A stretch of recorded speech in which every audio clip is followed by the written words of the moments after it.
Hi folks, welcome back. Now in the last lecture I talked about words, how to find the right words to use for any occasion. Remember, words are basically the smallest unit we can talk about when we start to talk about style.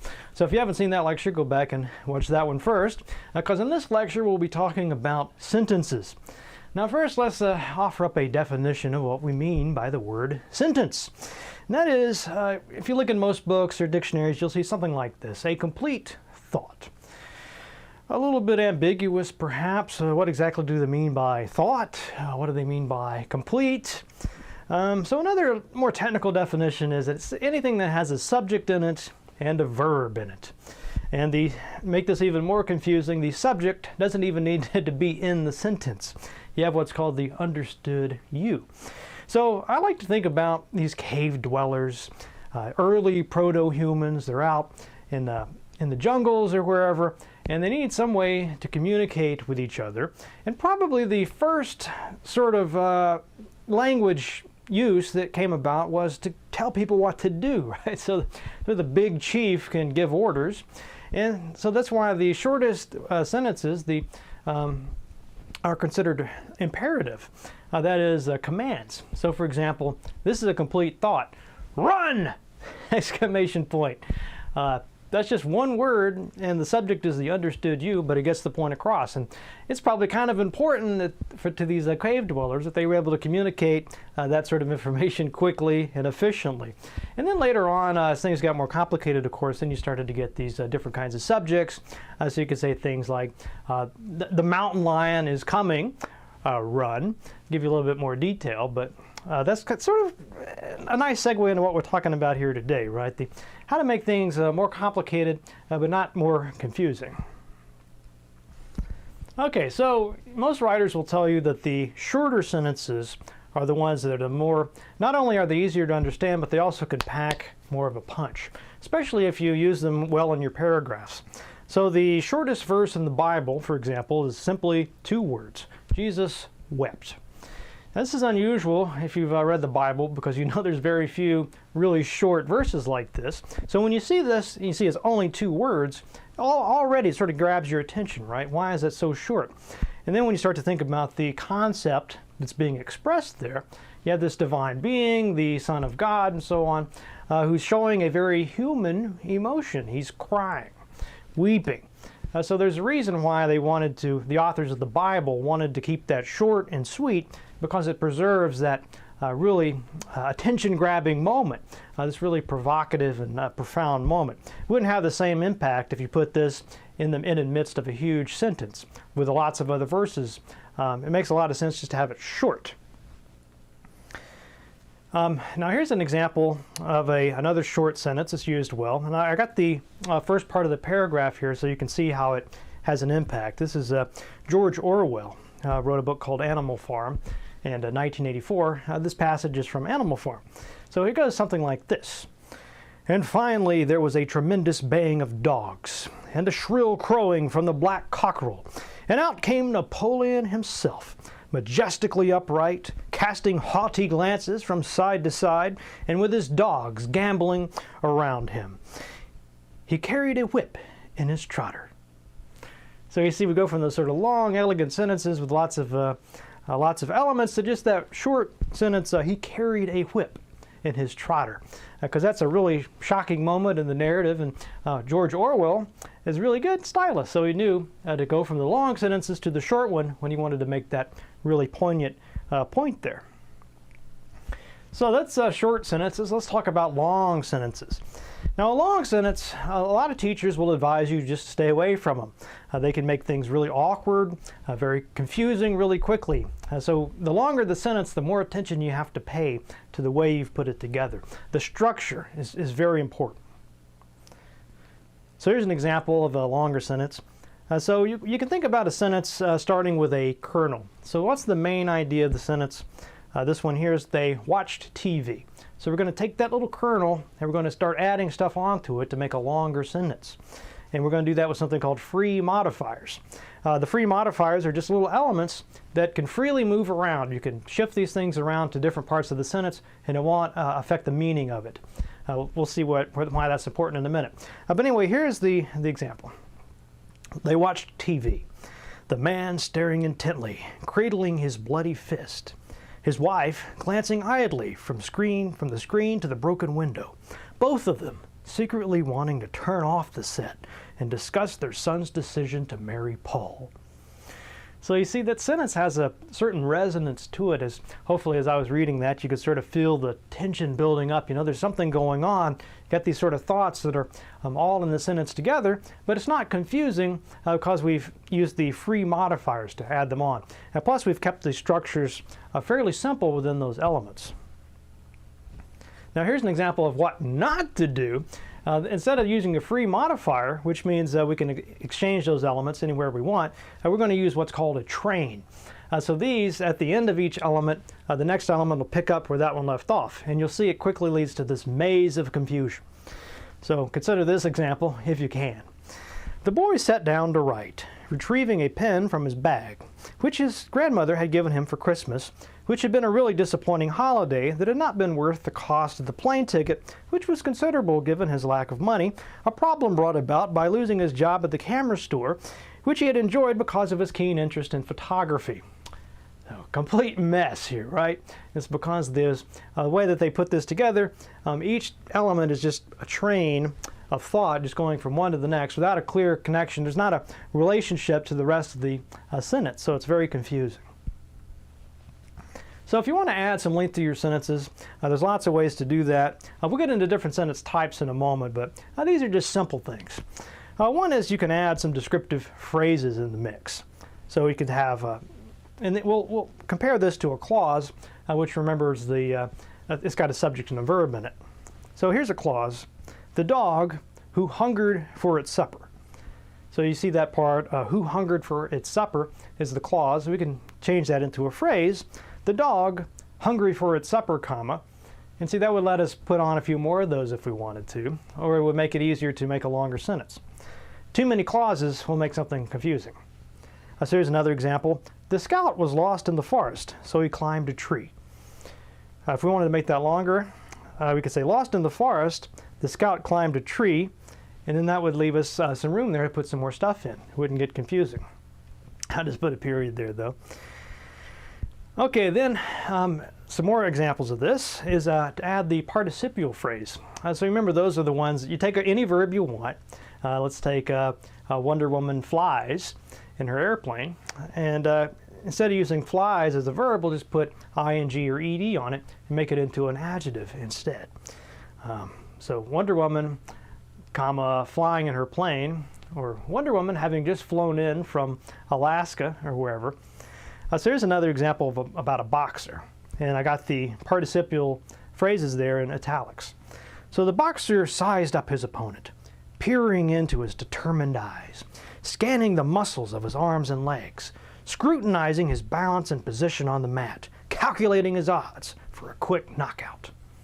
So again, you see how those participial phrases, they're building up a certain tension that you can literally have the punchline there at the end. Second example, the sloppily packaged parcel still lay on the doorstep, unaddressed, unopened, still unnoticed by its would-be victim. So you got some nice structures there with the unaddressed, unopened, unnoticed. So when you repeat little elements like that, it makes it seem a little bit more elegant, but it also makes it more attractive, I think. Even easier to comprehend, and you get a little bit more emotional effect that way as well. Now here's some other examples of this. The speaker paused, allowing tension to build, hoping her audience would never forget what she was about to say. Second example, the fencer fought with skill and precision, swinging his rapier one moment, stabbing the next, timing each strike for maximum effect. So hopefully you're starting to hear, right, these sort of rhythms, these sort of cadences that we've got going here, and we're using those verbals, the swinging, stabbing, timing, and keeping those structures very even, very similar to each other, so we don't get awkward or confusing. So here's one of my favorite examples. Suddenly, Mr. Jones felt a pain in his chest, a pain that grew stronger with each second, spreading first to his left arm, then to his right. Up his back it thundered, finally squeezing into his neck. He struggled to breathe, broke into sweat, felt the floor shifting under his feet. He became absolutely terrified, and then he was dead. So that's almost the whole story just in one sentence. But it's not. Is that sentence confusing? No. Is it awkward? No. And the reason that is because we paid very careful attention to how we've put it together. We used lots of verbals, spreading, struggled, broke. We kept it all grammatically parallel. And we really worked on the balance, and we read it out loud many times to make sure that it sounded well. And you can do this too. It makes for very powerful prose. Okay, so now let's get into more technical stuff about these different sentence types. There's basically 4 types of sentences that you need to know about. The simple sentence, the compound, the complex, and the compound complex. So the simple sentences have one independent clause, and there's no dependent clauses. That's why they're simple. So here's a couple of examples. The road to hell is paved with adverbs. Some Stephen King. Got the subject there, the road. The verb is paved. In the second example, to gain your own voice, you have to forget about having it heard. That's Allen Ginsberg. Now, the to gain your own voice there is the infinitive phrase there. There's no subject to it, but the subject of the main part there is you, and then the verb is have to forget or have forget. Okay, now we get into compounds, and these will be 2 independent clauses, but there's still no dependent clause. So basically you just take a couple of simple sentences and put them into the same sentence. So here's an example from Samuel Johnson, who wrote the first dictionary. The greatest part of a writer's time is spent in reading. In order to write, a man will turn over half a library to make one book. So one of those clauses there is the greatest part of a writer's time is spent in reading. And the other clause is a man will turn over half a library to make one book. You have 2 independent clauses, so that makes a compound. Second example, Jack Kerouac, great beatnik writer. One day I will find the right words, and they will be simple. So they will be simple, and one day I will find the right words. All right, now we get into complex sentences. These are the ones that have at least one back up. So they got at least one independent, and then at least one. Shoot, I still didn't say that right. Okay, only one independent clause and at least one dependent clause. Making this way more complex than it has to be. Okay, so let's look at some examples. This one's from Henry David Thoreau, who wrote Walden. How vain it is to sit down to write when you have not stood up to live. So the blue part there is the dependent clause. When you have not stood up to live, that's not a complete sentence, right? It's not a complete thought, so that makes it dependent. It's a clause, though, because you have a subject in it, you, and a verb, have not stood. Second example, Joyce Carol Oates. The first sentence can't be written until the final sentence is written. Interesting thought there. But you see, until the final sentence is written, that's another clause because it has a subject, the final sentence, and the verb is. So now we get to my favorite example, the compound complex. Now this might sound a bit intimidating, but it's really not. All we do is just it's sort of a combination of the compound sentence with a dependent clause thrown in. So you got to have at least 2 independent clauses and then at least one dependent clause. So here's some examples. First one, J.D. Salinger, who wrote The Catcher in the Rye. What really knocks me out is a book that, when you're all done reading it, you wish the author who wrote it was a terrific friend of yours, and you could call him up on the phone whenever you felt like it. Great sentiment there. You can see all of the stuff going on there. What really knocks me out, that's a dependent clause. When you're all done reading it, another dependent.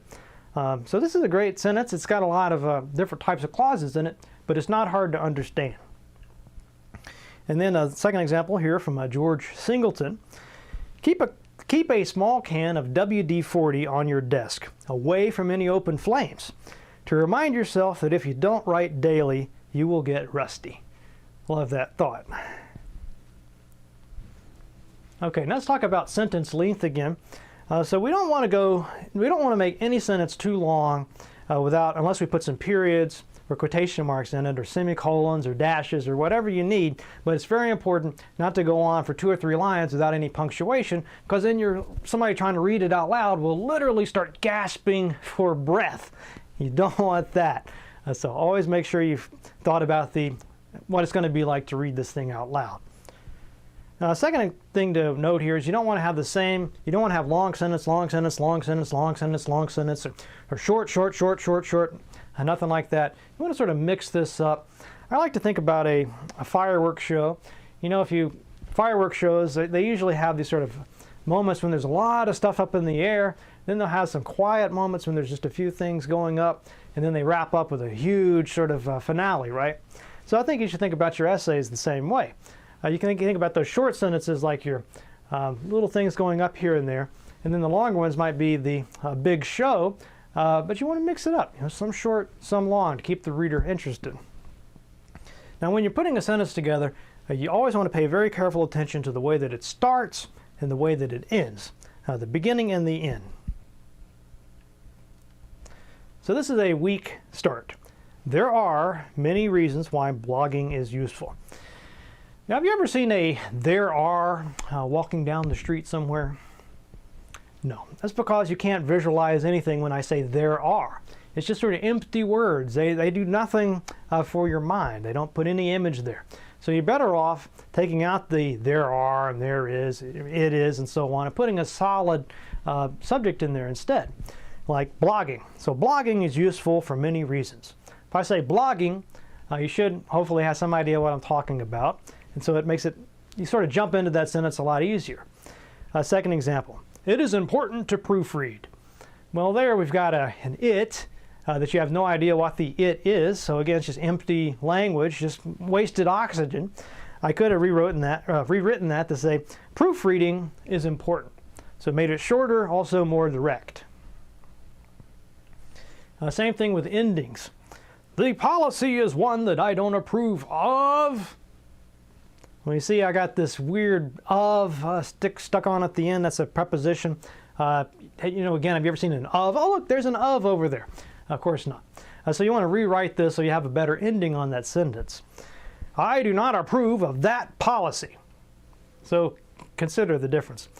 The policy is one that I don't approve of. I do not approve of that policy. So hopefully you're able to hear the difference there. And here's another one. We don't know what the problem is versus we don't know the problem. So we're thinking about the way what's at the end of that sentence? Is it something weak or is it something strong? Now in the middle of the sentence,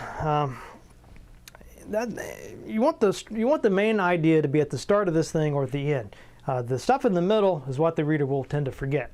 So put the unimportant stuff there. Now let's look at the example here.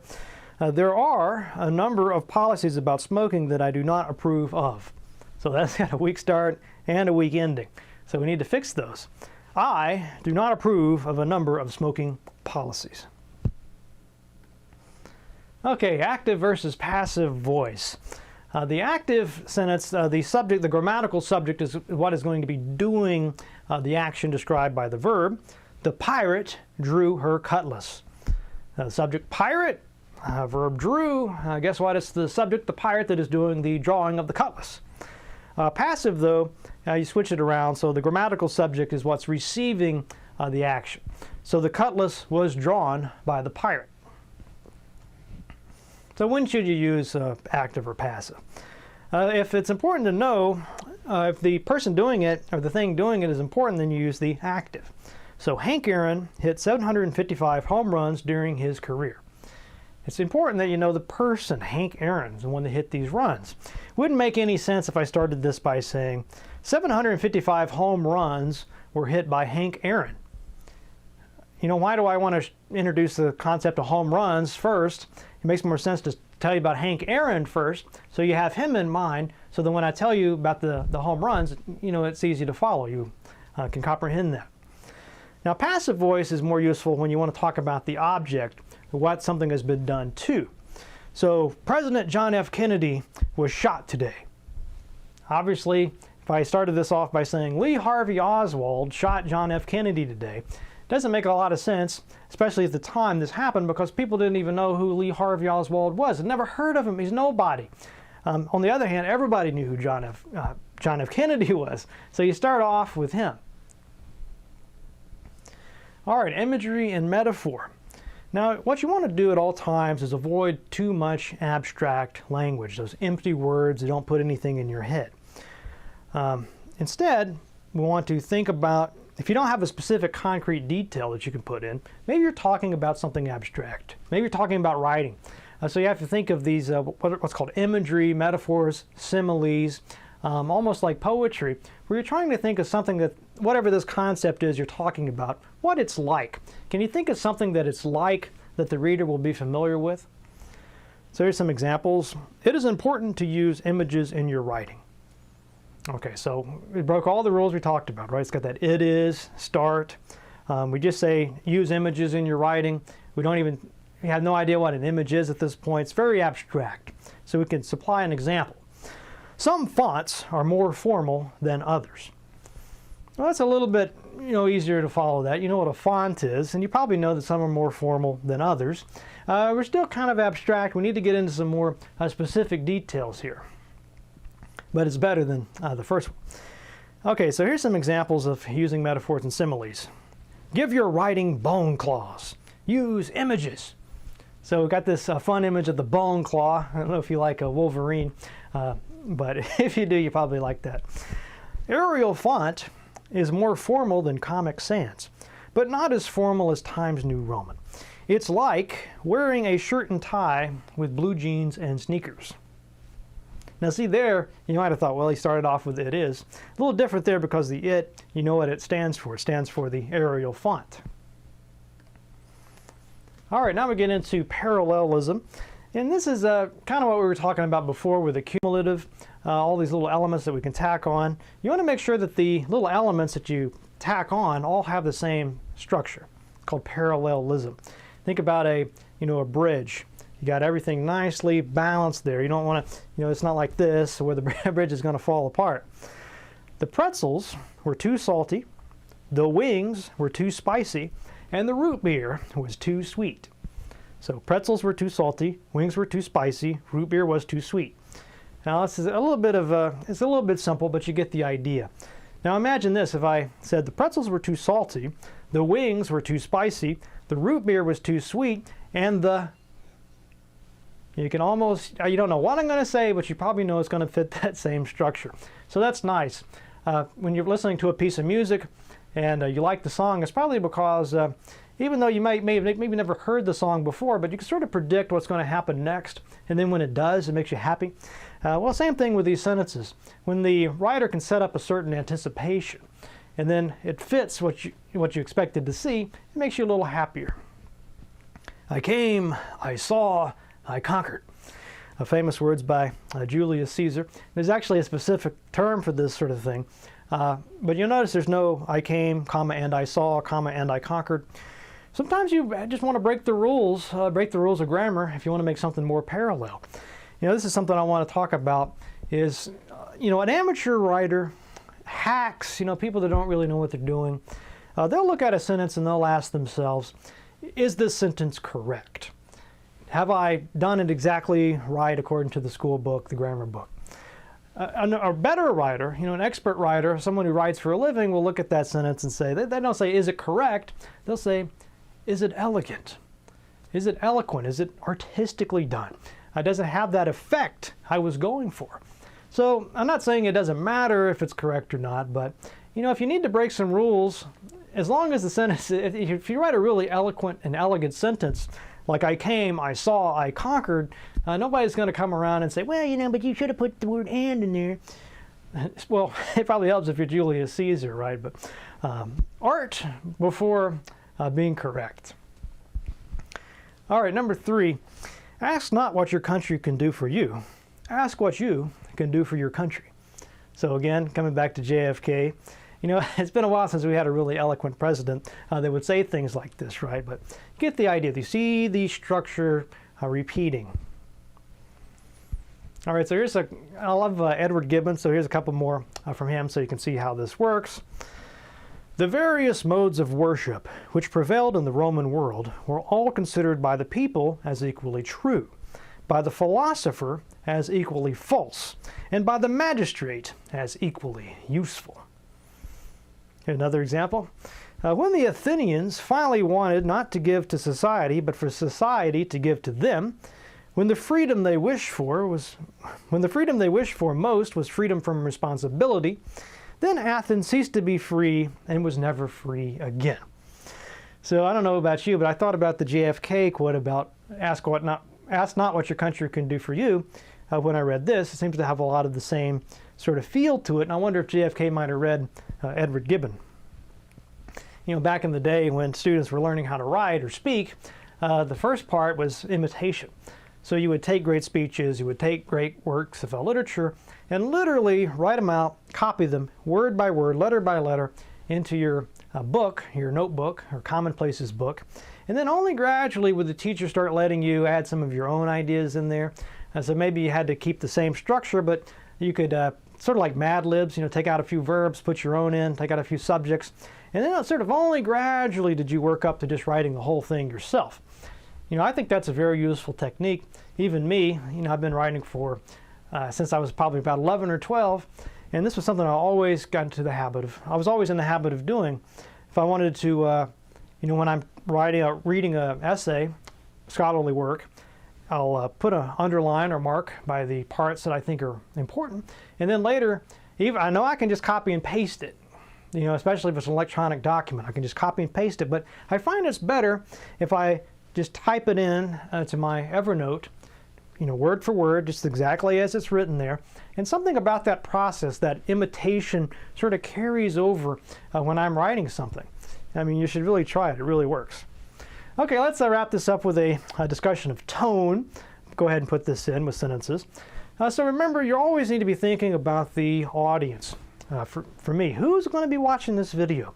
What kind of information do I need to tell you for you to understand my message?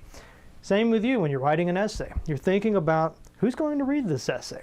Well, most of the time it'll be your teacher, right? But hopefully the teacher also has a bigger audience in mind. You know, I usually try to tell you in the assignments, who do I want you to think about as you're writing this? If you write a letter to your best friend, it's not going to be the same as if you write a letter about the same thing to your mom or to your boss. So you really want to think about that audience. Now, an academic audience, there's a few rules. One, you need to avoid the word you or talking directly. You don't want to be telling the reader what to do if it's your teacher or professor or two academics talking to each other. You don't want to use titles like Mr. or Doctor. Just the last name is the convention. And then, most importantly, you want to criticize the arguments that people are making, never the person, him or herself. Shouldn't matter who said it. What matters is what did they actually say and what kind of evidence are they using.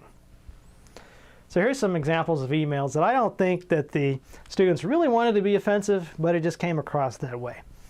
One, while this class was useless for me, I still managed to enjoy it. So again, this was said to me by a student that really liked me, liked the class. I guess they didn't think it would be relevant for their major, but it was kind of offensive the way this is worded, right? Saying the class was useless. So that's almost like saying, well, you're useless, I'm useless. And so you want to put a little more thought into that. Two, I've always disliked book learning. I prefer the real thing. Well, again, if you're saying this to an academic who makes a living by reading and writing and transmitting things via text, it's kind of insulting and really just kind of dumb. Three, I need a letter of recommendation ASAP. Well, again, a letter of recommendation is a big favor to ask. I don't get paid any money to write people letters of recommendation. It's just something basically I have to do on my own time. So it's kind of nice when the person asks me to do it in a polite way. And you know, I don't mind doing them, right? But just there's a way to ask more politely than this. You know, would you please write me a letter of recommendation? Sure. Write a letter of recommendation for me ASAP. Yeah, forget you. Number four, are we doing anything important in class on Tuesday? I love this, you know. Question, are we doing anything important in class tomorrow? I have to, I got my brothers coming in, whatever. Well, by saying that, you're insinuating that yeah, I mean, there's a lot of unimportant things we do in class, don't really matter. Again, it's kind of like, you're useless. I'm not getting anything out of this class anyway, so I'll just go do something else instead. Now, I know the student's not trying to be a jerk, because he did ask, right? Just poorly worded, poorly thought about. I could have said something like, do we have anything that has to be turned in class tomorrow? Or, I have to miss tomorrow. Can someone in the class take notes for me? Something like that. That'd be much better. And then the fifth one here, I am emailing to correct a number of errors you made in your lecture. I've never actually gotten this. I guess it's probably every teacher's worst nightmare, right? To have the facts wrong. But let's just say you saw something. There was a real character in the class I took in high school, and the guy was always trying to correct the math teacher, right? And if he caught her making some type of error, he just really he delighted in this, but it was really just rude, and nobody liked this guy. If this were you and you noticed something and you thought, okay, I need to say something about this, there's many ways to be more diplomatic about it. Usually what I do when I notice something like this, instead of just saying you were wrong, or hey, you made an error, I'll ask you if you're sure about something. I say, I saw, I was looking at what you put in the lecture, you wrote this as, I was just wondering, are you sure you didn't mean this instead? And give the person a little chance to wiggle out of it, right? And say, oh, you know what, you're right. I just, typed that wrong. That's a lot nicer than trying to say, well, you messed up, you're stupid. Also, if the person says, no, that's what I meant, that's right, well, the way I've got it, and you know what's wrong, well, they're kind of inviting that, right? But cast a little doubt on it before you just go in accusing them of being wrong. Okay, so summing up, I'm going to sum up this lecture and the previous one. So remember, a good sentence has good ethos, logos, pathos, and kairos. Ethos, credibility; logos, logic; pathos, emotion; and kairos, timing. So you increase your vocabulary. Easier said than done, but if you want to do this, just get in the habit. Like I said, if you're reading an essay and you see a sentence, maybe you understand it, maybe you don't, but go ahead and write it out word for word. Look up the definitions of the words, learn how to say them correctly, and then really focus on how it's being used in the sentence. 3, learn about different types of sentences. Learn about how you can add on to a sentence, improve readability and flow. So you don't want to have too many short sentences, you want to have longer ones, but you still want it to make sense. 4, pay attention to the way the sentences sound when you read them aloud, particularly at the start or end of the sentence. Very important. And then 5, be wary of offending your readers with a bad tone. Be very careful thinking about your audience. You don't want to insult the audience, because then you're even less likely to get whatever it was you were asking for. So anyway, I hope you found this useful, and we'll wrap up this series next time with a brief lecture on paragraphs.